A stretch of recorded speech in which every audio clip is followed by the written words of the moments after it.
Thank you so much for being here this morning. We are the Poor People's Campaign, and the reason we are here is to talk about the Mass Poor People's and Low-Wage Workers Assembly and Moral March on Washington, D.C. and to the polls. It will be Saturday, June 29th at 10 a.m. and it will be at 3rd and Pennsylvania Avenue, Northwest. If you believe in the 17 issues that ought to be at the center of our political agenda, because our votes are our demands and not merely about popularity and personality, then we need you to march and assemble with us, mobilize voters with us, and bring everybody who believes in love, justice, truth, and nonviolence. My name is Pamela Poniatowski. I'm one of the tri-chairs of the Rhode Island Poor People's Campaign. And I just want to give you a little bit of history of what we've been doing. On Saturday, March 2nd, state-based fusion coalitions came together at mass assemblies in 32 states and Washington, D.C. to launch a simultaneous mass voter mobilization effort to mobilize 15 million poor and low-wage voters across the nation. At these mass assemblies across the country, impacted people, faith leaders, and advocates lifted up policy demands and called on lawmakers to take immediate action to end the crisis of death by poverty in the United States. Here, here. Those assemblies mark the beginning of a 40-week push to mobilize poor and low-wage workers and amplify a moral public policy agenda throughout and beyond the 224 election season. It is morally reprehensible that poverty is the fourth leading cause of death in the United States. In a country with so much wealth, poor and low-wage voters are fighting back against the myth of scarcity and instead are declaring that our votes are demands for living wages, voting rights, and other policies to save lives. At each mass assembly, poor and low-wage voters shared powerful testimony like that you'll hear today to put our politicians on notice. If you want our votes in December, Lord have mercy, if you want our votes in November, you must address the crisis of poverty. Say it again. Say it again. Okay. If you want our votes in November, you must address the crisis of death by poverty. Yes.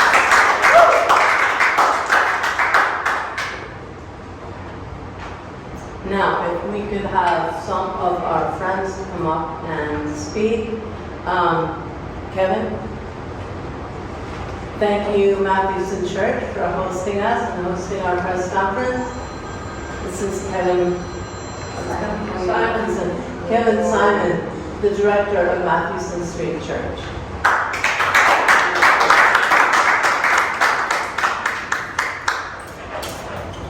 Good morning, everyone.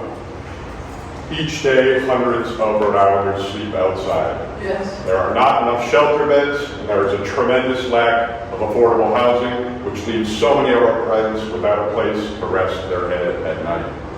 People are being evicted every day due to the astronomical rent prices here in our state. Yeah. Each day here at Matthewson UMC, we see members of our community come through our doors who are food insecure, who need clothes, who have spent the previous night outside in the rain, the snow, or the extreme heat, who just need a place to be.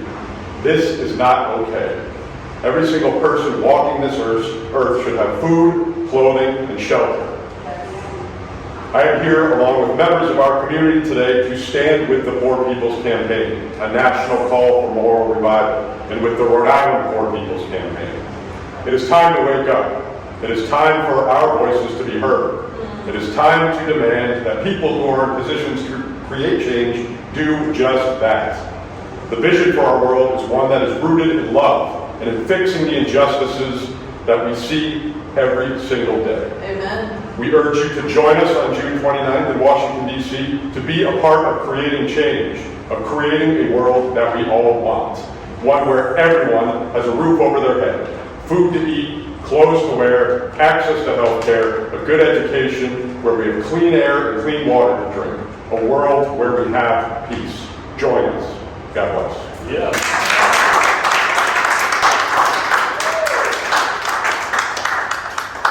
I forgot to start with a song.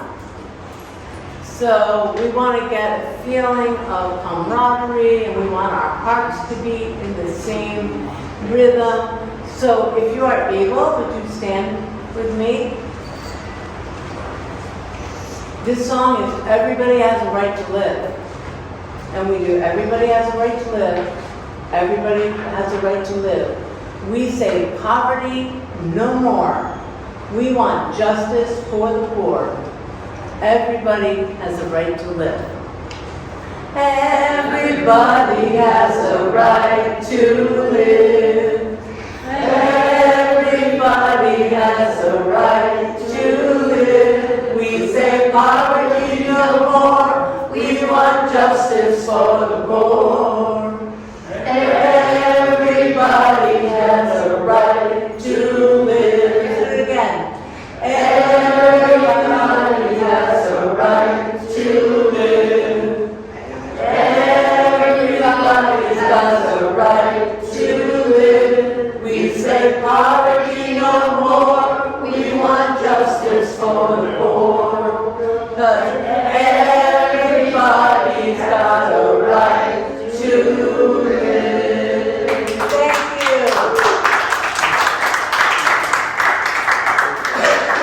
And now I'd like to invite up Eric Birch.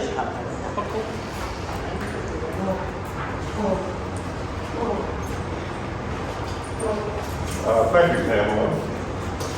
I'm Eric Birch. I'm the interim director of the Rhode Island Homeless Advocacy Project. And I'm the interim director because Barbara Freitas, who had years living homeless, often in tents, one of the first people to establish tent encampments in the state, has health consequences of that. And she's recovering, and so I agreed to be the interim director, even though I've never experienced homelessness. I also want to say that we've lost 3 really important leaders who had been homeless very early in their lives. John Freitas, John Joyce, David St. Germain, all of whom died in their 40s and 50s, really because of having lived outside, which is something that's totally unacceptable. So that's why I'm standing up here as an interim director. So I wanted to mention Martin Luther King. Dr. King created the first Poor People's Campaign in November of 1967, just 5 months before he was assassinated. And the issues were pretty much exactly the same, which is very disappointing that here we are over half a century later dealing with the same issues. They mainly talked about the problem of people not having enough income to live, to buy food, to get health insurance, and especially to be able to afford housing. You know, here we are talking about exactly the same thing in this revival of the Poor People's Campaign. So RIHAP certainly supports everything that the Poor People's Campaign is doing, just like under King and later Ralph Abernathy. This is a comprehensive plan to end poverty. And I'll say, it's not just about poverty, it's about inequality. Yes. Our housing problems are not due to the fact that people are poor. It's due to the fact that people are rich. And there's so much money at the top of the system that our entire housing production system focuses only on luxury housing.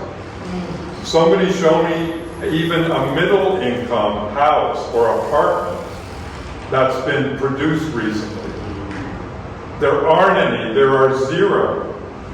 You have to have government subsidies to provide even middle-class housing now. So the problem is the rich are very wealthy and don't pay their fair share in terms of taxes. And they also dominate politically, nationally, at the state level and locally. So it's inequality that we have to solve, not just poverty.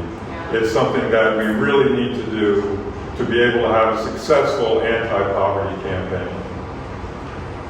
This is about the worst situation there has ever been in Rhode Island with regard to homelessness. We're well over 2,000 people on any given night. We're probably 5,000 or 6,000 over the course of a year. And right now we have over 600 people living outside. That's about 10 times what it was before COVID hit. When COVID hit, we had to reduce the number in shelters. There were economic consequences. And then coupled with the incredible rise in rents, again due to inequality, we now have over 600 people outside and over 2,000 people on any given night who are homeless. So we definitely need action at the national level to build housing for extremely low-income people, to create permanent supportive housing when people need housing with services. We need the state to declare a state of emergency to provide. The governor needs to do that because it is an emergency for the people who are out there. And we need to fight the NIMBYism that prevents us from creating shelter beds and extremely low-income housing. What's NIMBY? So the not in my backyard, that people seem to care more about seeing people who are homeless than getting them into housing so there aren't any homeless people for them to see. That's exactly what we need to do. That's the most important barrier we have to solving this problem. So again, RIHAB fully supports the Poor People's Campaign, what they're doing locally, and their march and rally in Washington, D.C. on June 29th. Thanks a lot. Thank you.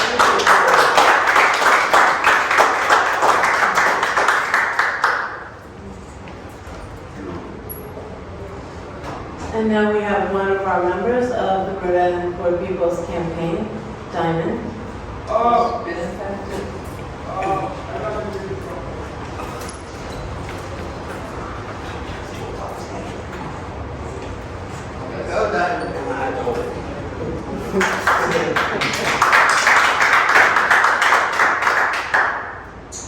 First off, I want to tell everybody good morning and thank you for being here.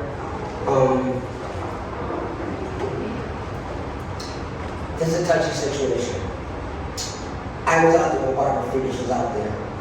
I was out there when John Joyce was out there. I helped write the Bill of Rights. Yes. And like Eric said, we've been doing this for a long time. Like Martin Luther King's favorite line was, I have a dream.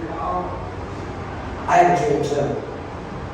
That I can be treated like an individual here. Yes. Formerly homeless, formerly addicted to drugs, formerly not having anything. I walked through these doors almost a decade ago with nothing. And I stand here today as a powerful example. When you say my name down anywhere in the state of Rhode Island, everybody either knows my name or knows of me or knows what I do. I do this because everybody that's homeless or low income or middle class, there are different levels to this. You can be all that and still not have enough. I, and when I says I consider myself not at the bottom, I'm not in the middle, I'm right here, but I suffer. I just moved in my new apartment at the beginning of this month. And I need for the state to understand that I have mental health issues. I feel like SSI. Like a lot of people that are middle class and everything, I needed 16, 15 to move into my new apartment. I didn't have it. There was a third party thing, I guess that's what it is, and they helped me move in. I also live right down the street from where that guy got killed this weekend, on North Main Street, that got split in half. Almost. Homeless. Nobody wants to be out there, trust me. But like Eric said, on any given night, there are about 600 people to 1,000 out there. Men, women, and children not choosing to be there. There's not affordable housing for anybody. And when you say that not in my backyard garbage, I did that in Pawtucket. But I told my story. But I found out when I was out there like that, it's not what you do, it's how you do it. If you look like that, they treat you like that. If you don't look like that, they still treat you like that. My thing to anybody that's listening today is, you guys are one paycheck away from being where we are. That's right. Amen. How would you even deviate being able to go through the channels to get housing, get food? There isn't any here. But yet you say that this is not an emergency. It's going to be 82 degrees today. We have homeless adults, homeless children, homeless people with mental health issues like I have. If I was out there right now, I wouldn't pray for a place like this. I just found out this morning that Open Doors is now closing their building. They're not open during the day. A lot of people stay there.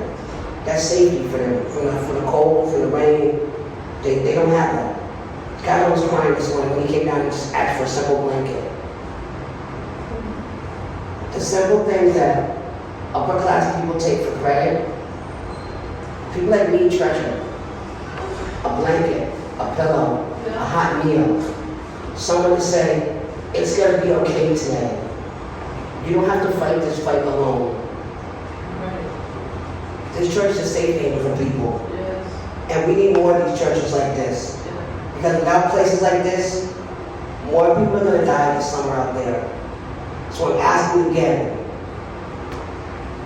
You know, you told me not to do it, I'm going to do it. That's never good.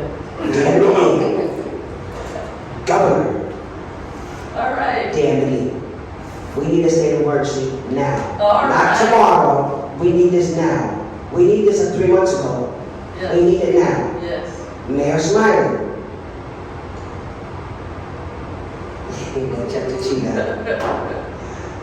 Please, stop tearing down the cameras. Yes. Stop taking people's cars from them.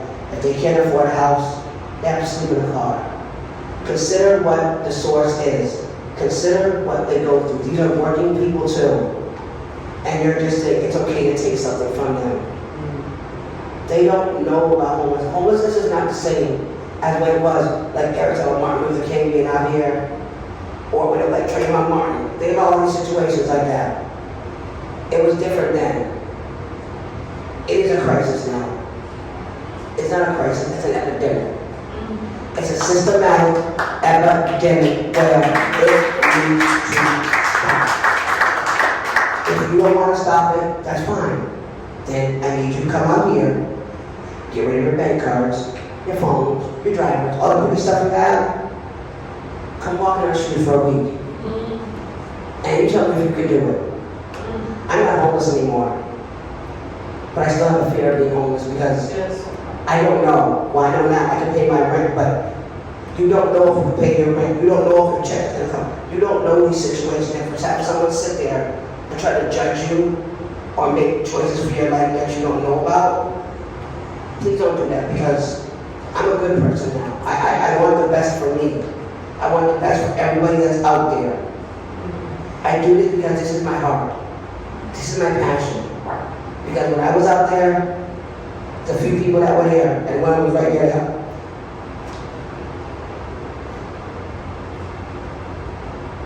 One was right there to help me.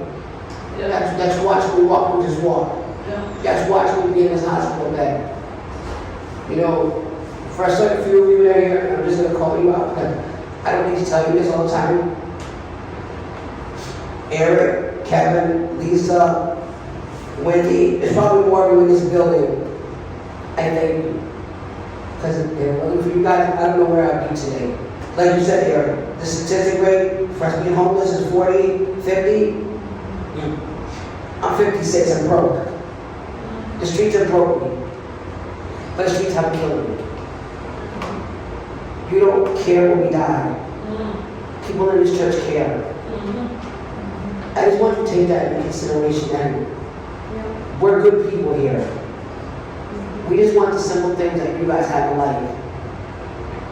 You know, a clean bed, a clean shower, a bathroom, a door where we can just put our key in, and, you know, that man right there, Kevin Simon, just watched me move in pain.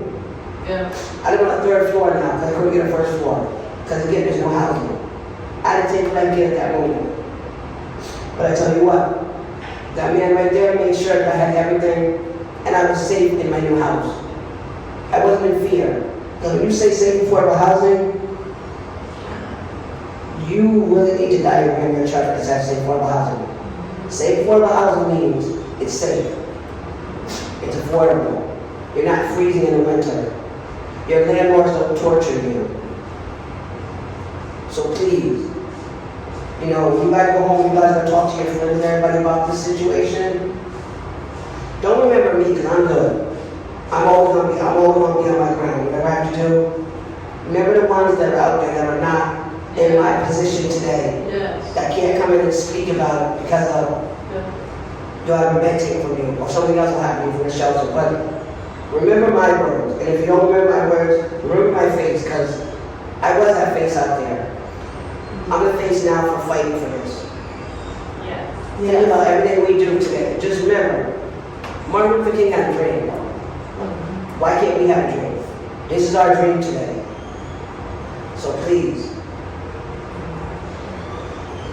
for mass people, mass poor people, low wages, I want a job. I can't even get a job in the state of Rhode Island. I don't want to be in that society in my life anymore. I want to work, but there's no jobs, the wages. So where are you coming with us? To Washington? Yeah, if the doctor fixes my back, I'm going to Washington. If the doctor don't fix my back, I'm going to consider that. Because I can only lead a march once in my lifetime, and I already did that. That first thing. There are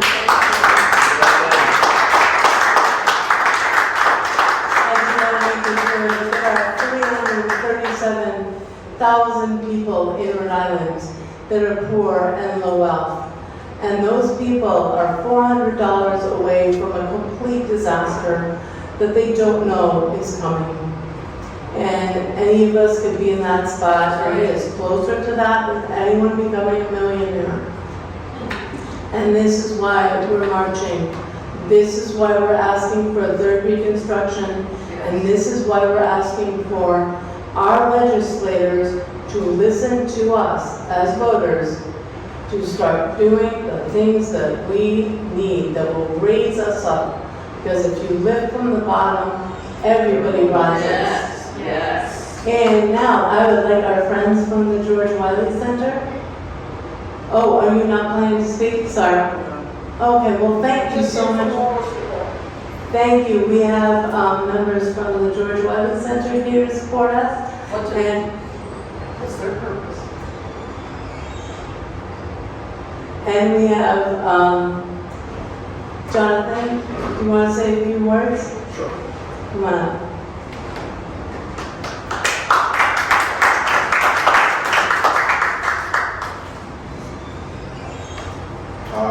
Thank you very much for letting me speak. Jonathan Daly LaBelle. I'm a local peace organizer and activist. I'm primarily involved with 2 different entities. One is Just Peace RI, which is focused on legislative issues primarily at the state level, and also No Endless War or excessive militarism, which lately has been focused on the issue of Palestine and Israel, but for years has been involved trying to reduce militarism, reduce military spending, and invest it in other places. And so always supportive and appreciative of the Poor People's Campaign, because the work and the advocacy that I'm interested in and work on, I feel ties right in with the mission of the Poor People's Campaign. Yes. We have to understand that when we're anti-war, when we're working for peace, we're right there, we're working to lift up people of color, our brown and black brothers and sisters around the world, because we can see in the wars that happen, in the oppression that happens, those are the communities that bear the brunt of it. Here in our country, we talk about housing, has been talked about a lot here. We talk about climate. We talk about the lack of health care. We talk about how our schools are not what we would like them to be. The social services and the supports are not there for people. It's not the only reason, but a primary reason for this is we invest, and when I say we, the community, the whole country does buy into it, unfortunately, but most specifically when we look at our state leaders, when we look at our federal leaders, when we look at our president, when we look at Congress, they are making conscious choices day after day, week after week, year after year to fund military budget. We have local leaders here in Rhode Island, but really across the country in Congress and also at the State House that tell us the way to create jobs is building weapons of mass destruction. Here in Rhode Island, there's a special focus in building nuclear submarines. How many nuclear submarines do we need? People can't afford to live. People are on the street, as the passionate testimony has been given. People are without health care. It's all these pieces, and we can create jobs providing health care to people, keeping our schools up, keeping our roads and bridges up. We haven't talked about bridges today, but that's near and dear to our hearts. We're very aware of that. So we can create jobs building homes. So we really need to focus, there needs to be a focus on moving away from that the only way to create jobs, the government can create jobs, is in these weapons of war. We can create jobs in ways that lift people up. Yes. Thank you.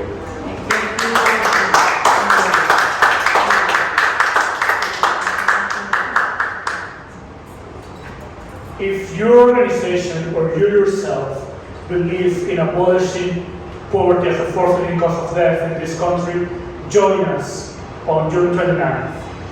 If you believe that we don't deserve a living minimum wage of at least $15 an hour nationwide, join us on June 29th. If you believe in full and expanded voting rights, in no more voter suppression, in healthcare for all, in affordable and adequate housing, in strong social welfare and safety net programs, in an end to gun violence, profit from it and proliferation, in fully protected women's rights. Yes. If you believe in environmental justice that secures clean air and water, if you believe that there should be justice for all indigenous nations, fully funded public education, just immigration laws, you believe that we should be addressing the militarism and the war economy of endless wars. Yes. If you believe in standing for peace, not war, yes, in calling for an immediate ceasefire in Gaza that allows humanitarian relief,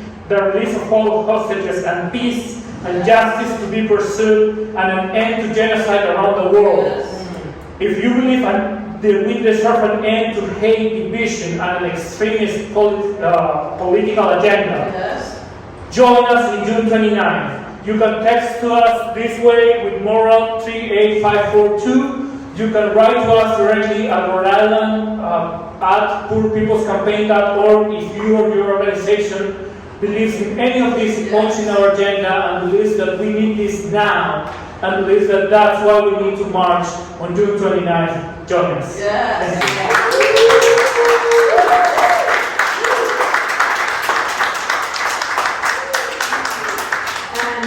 Always like to end our meetings or anything else we're doing with forward together, not one step back. So I'm going to do forward together, you're going to do one step back. Ready?